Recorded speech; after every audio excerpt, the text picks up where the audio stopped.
So the Gauteng Premier Panyaza Lesufi has delivered his State of the Province address in Katlehong in Ekurhuleni last night. The event marked the official opening for the first term of the 7th legislature under the new government. Lesufi's top priorities included fighting crime and creating employment in the province. Let's now unpack the address with the Premier Panyaza Lesufi, who's now joining us in studio. Premier, very good morning to you. Thank you so much for making time for us. Good morning, Adrian. Thank you so much for the opportunity. How do you feel with the minority government? Do you feel confident, considering also all of the budget votes that have been taking place and how they've been passed so far? Well, I doubt it's a minority government. I continue to dispute that particular angle purely because we work well with all political parties. Yep. And we have indicated that the budget that we've just passed, of the 11 political parties, 8 political parties supported our budget, an indication that we can work with those that want to work with us. But obviously there will be those that don't want to work with us. And we'll continue to open the door and persuade them to join us so that we can strengthen our government and ensure that we don't spend time in disputes, but to spend time in delivering services to our people. So far so good. I think we are pulling on, and hopefully it will continue like this for the next 5 years. So as it stands now, is there any conversation that's happening between the government of provincial unity, you don't want to call it a minority government, but that government as well as the Democratic Alliance? I said, and I want to emphasize that point, that our door is open, and we encourage that at national level, all political parties are working the way they are. And the programs that we're implementing, some of them, we derive them from national government, so which simply means that these are the same programs that national government and national political parties that serve in that government have agreed upon. We're just implementing in the province. So who knows, maybe with time, those parties that have decided to be outside will agree to come back. So, but since the formation of the government, there's been no conversation that has happened? There have never been discussions. Okay. Yeah, there never been discussions. Okay, let's deal with some of the major issues and some of the bottlenecks as well. You spoke about the new force dedicated to fight fire with fire, with the taxi inkabis, as well as those who are committing crime within the taxi industry. Tell us more about this force. Well, it's not necessarily fighting fire with fire. Well, that's the words that you used. I didn't use that word. Well, that's the word that you used. We'll try and bring it up, but that's the word that you used, a phrase. What we are saying is that with the economic opportunities that we are trying to reopen, majority of people that we are creating jobs for use the taxi mode of transport. We want to open opportunities in Harrismith. We want to open opportunities in Rustenburg, Sasolburg. We also want to open opportunities around Limpopo. So if we have to do that, obviously the taxi industry is a huge market. But unfortunately, as soon as you open those markets, there are squabbles. And as soon as you open those markets, there are violence. So we are saying let's strengthen a unit that will ensure, obviously start by persuading involved parties not to fight. But secondly, have a unit that will be focused on concentrating on those kinds of violence that we have in a province. I mean, in Soweto, for example, they spent almost 4 months without going to work, purely because there was a taxi violence. And we didn't have the capacity as the state to respond and persuade parties that were fighting to resolve that particular unit. So we have a unit within the Gauteng Community Safety. We really believe that unit must migrate to the transport department because that's where it's needed and that's where it can be deployed easily. Yeah. So what powers does this force have? Well, these are law enforcement agencies, so they can do whatever that they want to do that requires them to execute their mandate. Okay, and that question relates also to transportation in general in the country. Why is Gauteng pushing on the expansion of Gautrain instead of saying that let's try and see if we can fix the metro rail? I know that at some point there was a push also under the Gauteng administration to have metro rail fall under the provincial government, instead it being operated by national? Well, it's a joint approach. I mean, in the speech we indicate that 3.4 billion has been invested by PRASA to open metro rails. 9 key railway lines have been opened. And we appreciate that investment because that mode of transport carries millions of our passengers. So it's very, very important that it's effective. But the Gautrain one, we are seeing it more as an economic investment so that you can attract those that can relieve the highways of the backlog that we have. I mean, to come here, the traffic and the difficulty. So we are using a combination of those two strategies so that the Gautrain can really cater for that specific strata of our citizens, and the passenger train also satisfy a certain strata of our community, so that these two can complement each other at the right moment. Does this mean that you're abandoning the push to have PRASA or Metro Rail being operated by province? My argument when other provinces were arguing for that particular point is that it can take us almost 24 months just to legislate that aspect. And within 24 months, if you don't have plans, what will you do? The roads will not be broadened, we'll have traffic, and then we'll not have the mandate to execute that. So you can do it both. If you want devolution, it can be done. But where I am, I really believe that we need to accelerate the expansion of Gauteng, we need to accelerate the work of PRASA. And some of the railway lines that were established by PRASA were railway lines that were established during apartheid. So there's new development. I mean, if there is no PRASA line to go to Fourways, for example, if there's no PRASA line to go to Waterfall, for example, which are new economic nodes, then it will defeat the purpose. So we need to reconfigure this and spend more time on that rather than spending more time on devolution of power. Yeah. But the thing is that with the current Gautrain phase that is operational, it's never been profitable. Well, purely because it was a new thing. We're now almost at the tail end of that unprofitable arrangement. So the new arrangement is going to save us almost lots of billions of rands, actually, to put it, because that guarantee that was there, we've removed it because we really believed it was unfair, and we really believed that it was satisfying the investors, which was good at that time because we're starting something new.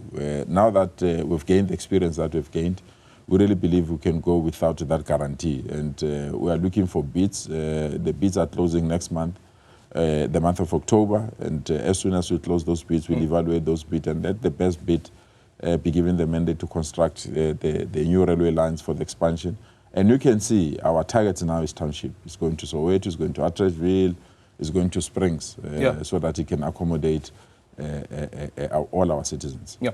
Is it true that the portion of the money that went to Gautrain will now be going towards the e-toll debt? Well, it's a combination. The e-toll debt is a combination of many things. We have to really cut on some of our budget items to accommodate that aspect. What we've done, we say let's shield the poor and let's shield what we call service delivery departments, Department of Health, Department of Education, and Department of Social Development. Let's shield those. But other departments, unfortunately, have to let go areas where we really believe the budget can go to service the e-toll debt. It's quite a huge debt. I mean, 500 million is due now in the next 2 months, and we need to find a way of servicing that particular debt. But it's a bullet that we need to swallow. We can't postpone it. We've taken that decision. Citizens have rejected the model. And that model was going to collapse even if we didn't take the decision that we've taken. So we still need to allocate almost 4 billion to improve the infrastructure, maintain the infrastructure of those e-tolls. So we will not make our citizens to pay the price for the e-tolls, but unfortunately, there are some services we have to downgrade them on the basis that that debt must be serviced. Okay. We spoke to Solim Simanga, who is the leader of the Democratic Alliance in the province. Just take a listen to what he had to say about e-tolls. E-tolls is not a done deal. The people of Gauteng are still going to be paying for e-tolls, by the way. They might not be paying for the gantries or money through the gantries. What is going to happen is that by September, we are supposed to pay 3 billion rand. Out of the fiscus of Gauteng, which means that there's things that we're not going to be able to do. We're not going to build houses, we're not going to build schools, we're not going to build clinics, we're not going to be able to do certain things. Okay, your response to that? Well, it's a misplaced argument, and I understand why it's misplaced. Obviously, that an opposition party they want to oppose. You'll check in the speech, we are talking about revenue enhancement. That the only way to service this debt is not to cut services like health, education, and social development. Is to enhance our revenue. But you've already said that you're going to be cutting some of those. Is to enhance our revenue because we stand a better chance, and we are the only province that have its own revenue that is massive. We've put systems because one of our key revenue tool is our licensing departments, and they're done by local government. What happens is that when you renew your license, your driver's license or whatever a license you have with local government, they take the money And instead of transferring it to us, they service themselves and pay for their own debts. So we've put a revenue system that split that money immediately. So when you swipe your card, a portion that goes to local government goes to government, and a portion that comes to us immediately. And we really believe to enhance that aspect will assist us to service the e-toll debt and many other things that we are putting up, including the casinos as well. Yeah, a bit later on we will touch on the municipal debt, but I quickly want to deal with this issue. This is on the lifestyle audits for HODs as well as the CEOs. You say that the SIU has now handed over the report to you.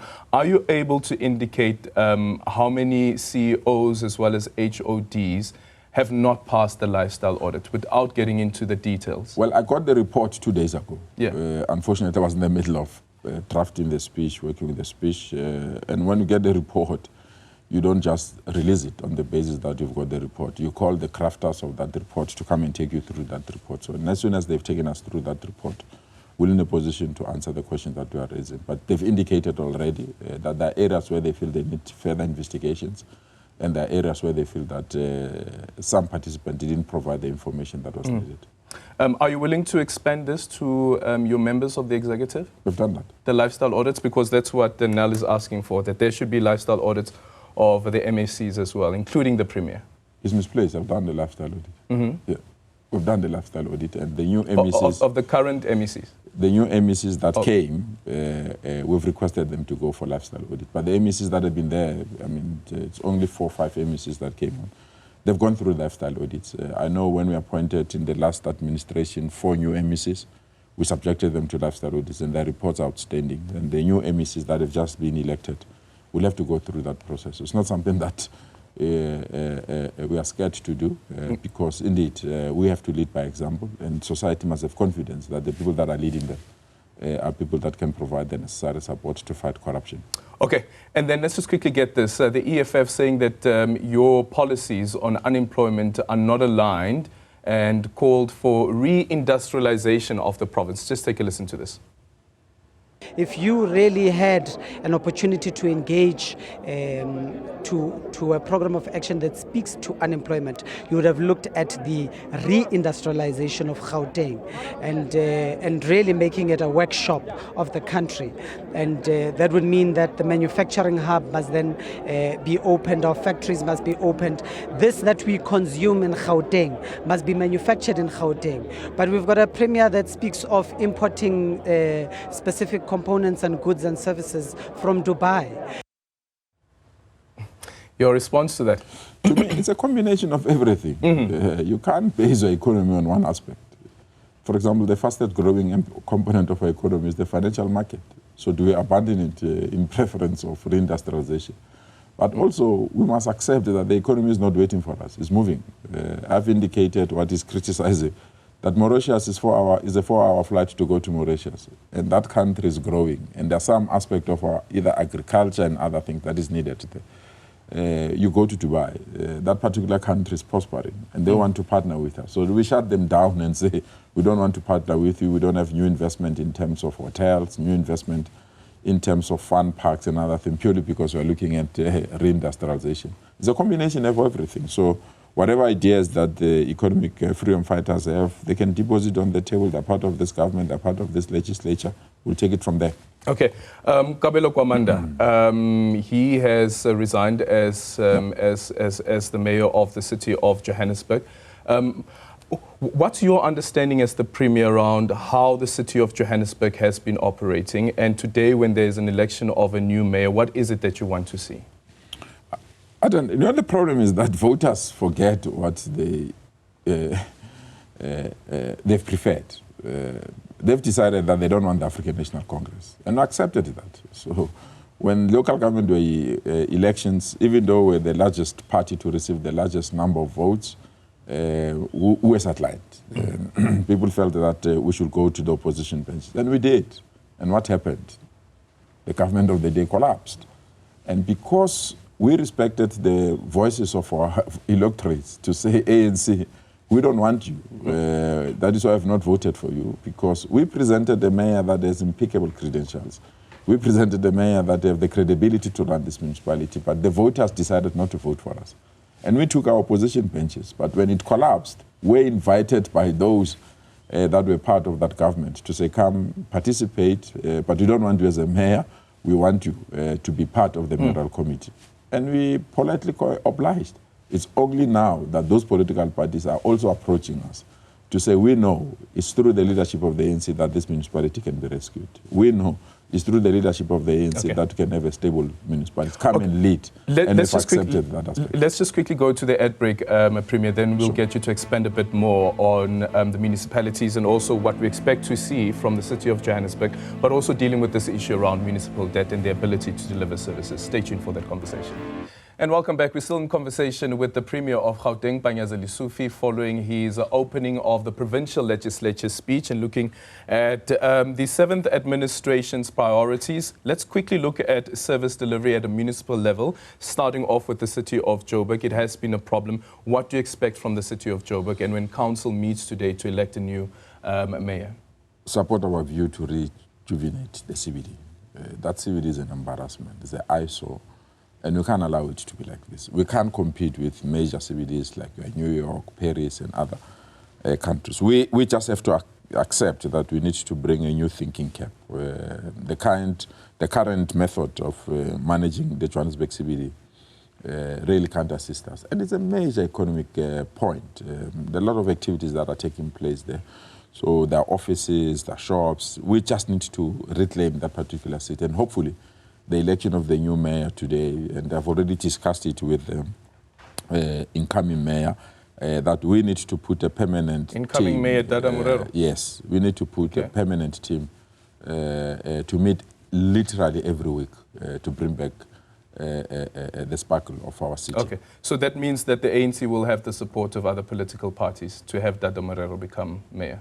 So far, it's only one political party that is not supporting us. There's another one that is still on the fence,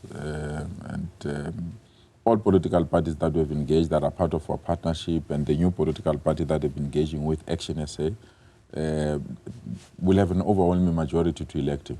And I doubt if that one political party that is not prepared to engage with us will even field the candidate because they know they will have a crushing defeat. The issue around municipalities being owed even by government departments, you've said that they should be switched off if they are being owed. How do you deal with that particular aspect? Because on the one end, it's also about the inability then of municipalities to deliver services.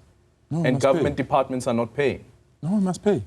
We've set aside a budget as this government to pay municipalities because you can't expect municipality to function if we as departments, we owe them. I mean, how will they function? So we've set aside our budget, we've set up a team to receive all invoices that are coming from municipalities and settle those particular debts. It's a miscarriage of justice. Do you know how much they owe? We don't have that figure, you don't have that. We've set aside almost 3 billion rands from our own coffers to ensure that we support municipalities. They are rendering key services. I mean, we can't have a province where we're running out of water purely because of leakages that municipalities can't fix. You can't have a province where you can't provide electricity purely because municipalities don't have the financial muscle to buy new transformers. And you can't have local government that can't render basic services of cleaning our cities. Our cities are dirty, so we are committed to work with them, and we're quite excited that even all municipalities have accepted our offer. But we say the billing must be fixed because majority of the departments are questioning the billing. But we feel that while we are still questioning the billing, let's ensure that we pay what is due. Load reduction.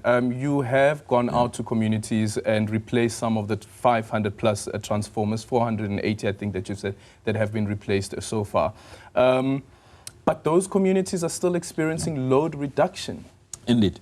It's because of illegal connections. I'm glad that we're getting out of the winter season. We just have to reconnect the metering system.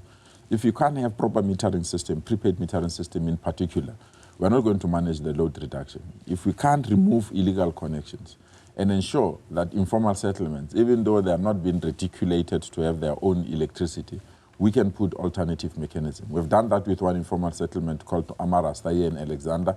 They have a standalone electricity supply that is not disturbed. So it's a combination of all these things. But I want to urge Eskom, don't punish the poor unnecessarily, because some of the load reduction are only taking place in our own communities, which is very unfair, to be quite frank. And I think the basis of it cannot be justified. And that's the reason why we really believe that we need to work together as a team. Yeah, finally, one of my colleagues wants to know how far are you with the multi-million rand netball stadium that was promised during the Netball World Cup? We are excited about that. We're setting aside a team that needs to work on the feasibility plan. We really believe it's going to create jobs. It's a national responsibility, but if they don't come, we'll continue to do that. We are looking at Tshwane as an area because we feel that there's a high concentrated of stadia around Johannesburg, that we need an area that has never been developed. If you check Montana in Tshwane, it's between Gauteng and Limpopo. We really believe that something of this magnitude around that area will assist us. We're waiting for direction from national and other institutions, but as Gauteng, we are very, very ready. We are sporting fanatics, and we really believe this will create a new opportunity for us. Yeah, including the Olympians, who will be getting an incentive. Yes. Are you able to share with us how much? No, we have to talk to them first. No, really, because you can say you want to give somebody a car, only to find that you are giving them a cheaper car and they've got a car that is much better. Or you're giving them a house, only to find that they're not ready for a house, they're ready for something. They want to conclude their studies, they need a bursary. So we really believe that... But what's your budget for it? Well, it depends on what are the needs. So let's engage their representative, and on the basis of that, I'm glad that there's somebody that is in matric and definitely sure will need a bursary, and we are ready to step in and provide that particular bursary. Yeah, Bayanda's really done us proud. Thank you so much for your time, Premier. That is the Premier of Gauteng, Panyaza Lesufi.